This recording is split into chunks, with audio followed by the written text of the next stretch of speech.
ओम नमः शिवाय। ओम नमः शिवाय। ओम नमः शिवाय। शिव पुराण के में जो श्री रुद्र संहिता है उसके प्रथम खंड का 8वां अध्याय पढ़ने जा रहा हूं। आप सभी इसको बड़े ध्यान से श्रवण कीजिएगा। 7वें अध्याय में हमने देखा था, पढ़ा था कि किस तरह से विष्णु भगवान में और ब्रह्मा जी में विवाद हो गया था कि उन दोनों में बड़ा कौन है। उस विवाद के दौरान उनके मध्य में एक अग्नि स्तंभ आ गया था, शिव जी ने जो प्रकट किया था। उस अग्नि स्तंभ का कोई छोर ब्रह्मा जी को और विष्णु जी को नहीं मिला था और 100 वर्षों तक वो प्रणाम करते रहे थे, नमस्कार करते रहे थे कि हे प्रभु, आप जो भी हैं हमें दर्शन दीजिए। 8वें अध्याय में हम देखेंगे कि किस तरह से ब्रह्मा विष्णु को भगवान शिव के दर्शन हुए। ब्रह्मा जी बोले नारद जी को, क्योंकि नारद जी ब्रह्मा जी के पास गए थे शिव तत्व को जानने के लिए। उसी प्रक्रिया में हम लोग ये 8वां अध्याय कर रहे हैं। ब्रह्मा जी बोले, मुनिश्रेष्ठ नारद, हम दोनों देवता घमंड को भूलकर निरंतर भगवान शिव का स्मरण करने लगे। हमारे मन में ज्योतिर्लिंग के रूप में प्रकट परमेश्वर के वास्तविक रूप का दर्शन करने की इच्छा और प्रबल हो गई। शिव शंकर गरीबों के प्रतिपालक, अहंकारियों के गर्व को चूर करने वाले और सबके अविनाशी प्रभु हैं। वे हम पर दया करते हुए हमारी उपासना से प्रसन्न हुए। उस समय वहां सुरश्रेष्ठ से ओम नाम का स्पष्ट रूप से सुनाई देता था। यानी किस शब्द का उच्चारण सुनाई दे रहा था? ओम। उस नाद के विषय में मैं और विष्णु जी दोनों यही सोच रहे थे कि यह कहां से सुनाई पड़ रहा है। उन्होंने लिंग के दक्षिण भाग में सनातन आदि वर्ण आकार का दर्शन किया, उत्तर भाग में उकार का, दक्षिण भाग में प्रकट हुए आकार का सूर्य मंडल के समान तेजोमय रूप देखकर जब उन्होंने उत्तर भाग में देखा तो वह अग्नि के समान दीप्तिशाली दिखाई दिया। तत्पश्चात ओम को देखा, जो सूर्य और चंद्रमंडल की भांति स्थित थे और जिनके शुरू और अंत का कुछ पता नहीं था, तथा सत्य, आनंद और अमृत स्वरूप परब्रह्म प्रायण ही दृष्टिगोचर हो रहा था। परंतु यह कहां से प्रकट हुआ, इस अग्नि स्तंभ की उत्पत्ति कहां से हुई है, यह श्री हरि सोचने लगे और इसकी परीक्षा लेने के संबंध में विचार करने लगे। तब श्री हरि ने भगवान शिव का चिंतन करते हुए वेद और शब्द के आवेश से युक्त हो अनुपम अग्नि स्तंभ के नीचे जाने का निर्णय लिया। मैं और विष्णु जी विश्वात्मा शिव का चिंतन कर रहे थे, तभी वहां एक ऋषि प्रकट हुए। उन्हीं ऋषि के द्वारा परमेश्वर विष्णु ने जाना कि इस शब्द ब्रह्मा में शरीर वाले परमलिंग के रूप में साक्षात पर ब्रह्मा स्वरूप महादेव जी प्रकट हुए हैं। यह चिंता रहित रुद्र हैं। पर ब्रह्मा परमात्मा शिव का वाचक प्रणव ही है। वह एक सत्य, परम कारण, आनंद, अकृत, प्रातपर और पर ब्रह्मा है।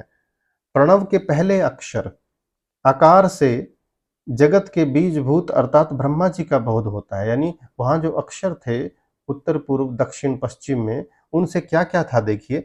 प्रणव के पहले अक्षर आकार से जगत के बीजभूत अर्थात ब्रह्मा जी का बोध होता है। दूसरे अक्षर उकार से सभी के कारण श्री हरि का बोध होता है और तीसरा अक्षर मकार से भगवान शिव का ज्ञान होता है। अकार सृष्टिकर्ता, उकार मोह में डालने वाला और मकार नित्य अनुग्रह करने वाला है। मकार अर्थात भगवान शिव, बीजी अर्थात बीज के स्वामी हैं, तो अकार अर्थात ब्रह्मा जी स्वयं बीज हैं। उकार अर्थात विष्णु जी योनि हैं, महेश्वर बीजी बीज और योनि है। इन सभी को नाद कहा गया है। बीजी अपने बीज को अनेक रूपों में विभक्त करते हैं। बीजी भगवान शिव के लिंग से उकार रूप योनि में स्थापित होकर चारों तरफ ऊपर की ओर बढ़ने लगा। यह दिव्य अंड कई वर्ष तक जल में रहा। हजारों वर्ष के बाद भगवान शिव ने इस अंड को दो भागों में विभक्त कर दिया।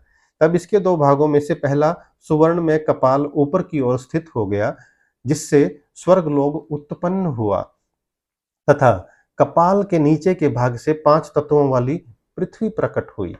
उस अंड से चतुर्मुख ब्रह्मा उत्पन्न हुए जो समस्त लोगों के श्रेष्ठा हैं। भगवान महेश्वर ही अ, उ व म त्रिविध रूपों में वर्णित हैं। इसलिए ज्योतिर्लिंग स्वरूप सदाशिव को ओम कहा गया है। ज्योतिर्लिंग स्वरूप सदाशिव को ओम कहा गया है। इसकी सिद्धि यजुर्वेद में भी होती है। देवेश्वर शिव को जानकर विष्णु जी ने शक्ति संभूत मंत्रों द्वारा उत्तम एवं महान अभ्युदय से शोभित भगवान शिव की स्तुति करनी शुरू कर दी।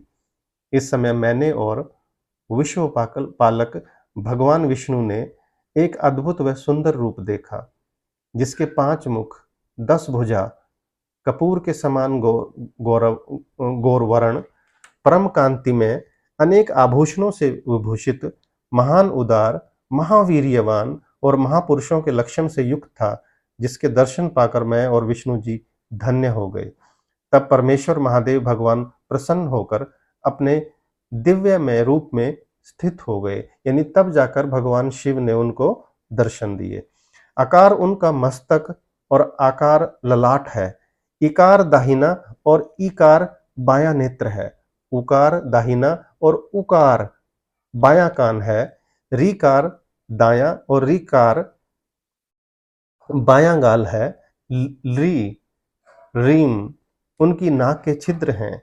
एकार और एकार उनके दोनों होठ हैं।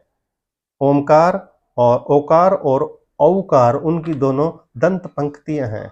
अम और आह देवाधिदेव शिव के तालु हैं। का आदि 5 अक्षर उनके दाहिने 5 हाथ हैं और चा आदि बाएं 5 हाथ हैं। त और ट से शुरू 5 अक्षर उनके पैर हैं। पकार पेट है। फकार दाहिना और बकार बायां पार्श्व भाग है। भकार कंधा, मकार हृदय, हकार नाभि है। य से स तक के 7 अक्षर 7 धातुएं हैं, जिनसे भगवान शिव का शरीर बना है। इस प्रकार भगवान महादेव व भगवती उमा के दर्शन कर हम दोनों कृतार्थ हो गए। हमने उनके चरणों में प्रणाम किया। तब हमें 5 कलाओं से युक्त ओमकार जनित मंत्र का साक्षात्कार हुआ। तत्पश्चात महादेव जी ओम तत्वमसि महावाक्य दृष्टिगोचर हुआ, जो परम उत्तम मंत्र रूप है। कौन सा मंत्र है? ओम तत्वमस्ति,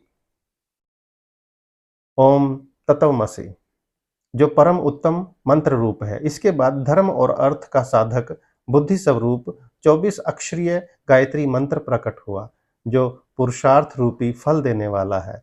तत्पश्चात मृत्युंजय मंत्र, फिर पंचाक्षर मंत्र तथा दक्षिणामूर्ति व चिंतामणि का साक्षात्कार हुआ। इन 5 मंत्रों को भगवान विष्णु ने ग्रहण कर जपना आरंभ कर दिया।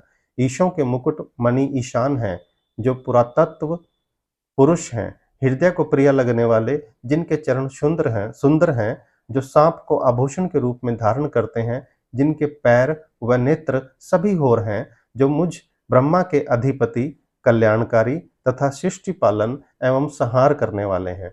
उन वरदायक शिव की मेरे साथ भगवान विष्णु ने प्रिय वचनों द्वारा संतुष्ट चित्त से स्तुति की। यानी हमने देखा कि इस 8वें अध्याय में शिव तत्व का पूरी तरह से वर्णन किया गया।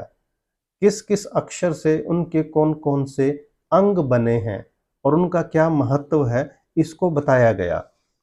यह भी बताया गया जो महावाक्य है उसका कैसे निर्माण हुआ, उसकी कैसे उत्पत्ति हुई, और उसके पश्चात किस तरह से गायत्री मंत्र, किस तरह से महामृत्युंजय मंत्र की उत्पत्ति हुई और भगवान विष्णु ने उनका जप किया।